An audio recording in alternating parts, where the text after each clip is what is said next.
Hi எல்லாருக்கும் வணக்கம். இன்னைக்கான குக்கிங் எபிசோடில் எக் பிளான்ட் ஃப்ரை. இதுக்கு தமிழில் என்ன பேர் சொல்லுவாங்கன்னு எனக்கு தெரியல. நீங்கள் கமெண்ட் பண்ணுங்கள், நானும் தெரிஞ்சுக்கிறேன். இப்போ இது எப்படி பண்ணணுன்ட்டு பார்க்கலாமா? அதுக்கு ஃபஸ்ட்டு நான் எக் பிளான்ட்டோட மேலேயும் கீழே பாட்டமையும் கட் பண்ணிடுறேன். அப்புறம் இந்த அளவுக்கு ஓரளவுக்கு தின் ஸ்லைசஸாக கட் பண்ணிடுங்க, ரொம்ப தின்னாக வேண்டாம். ஸோ இதை நம்ம நடுவில் மட்டும் நான் இந்த ஸ்போர்க் ஸ்பூனை வச்சு லைட்டாக குத்தி எடுத்துடுறேன். அப்போ தான் மசாலா ஃபுல்லாக உள்ளே நல்லா பிடிக்கும். இதுக்கு தேவையான மசாலா இஞ்சி பூண்டு பேஸ்ட், மஞ்சத்தூள், கார்ன்ஃப்ளவர் மாவு, தனி மிளகாத்தூள், அரிசி மாவு. உப்பு ஆட் பண்ணிக்கோங்க. நான் உப்பை போடுறத ரெக்கார்ட் பண்ணல.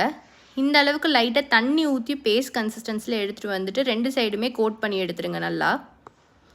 இது ஒரு 1 hour 2 hour ஊறட்டும். அதுக்கப்புறம் நம்ம ஆயிலில் ஆட் பண்ணி 2 பக்கமும் நல்லா முறுமுறுன்னு ஃப்ரை பண்ணி எடுத்துடலாம். இந்த மாதிரி நம்மளோட எக் பிளான்ட் ஃப்ரை ரெடி. கண்டிப்பாக ட்ரை பண்ணி பார்த்துட்டு எப்படி இருக்குன்னு சொல்லி கமெண்ட் பண்ணுங்கள். இந்த மாதிரி மோர் வீடியோஸ்க்கு சப்ஸ்கிரைப் பண்ணிக்கோங்க. தேங்க்யூ, பாய்.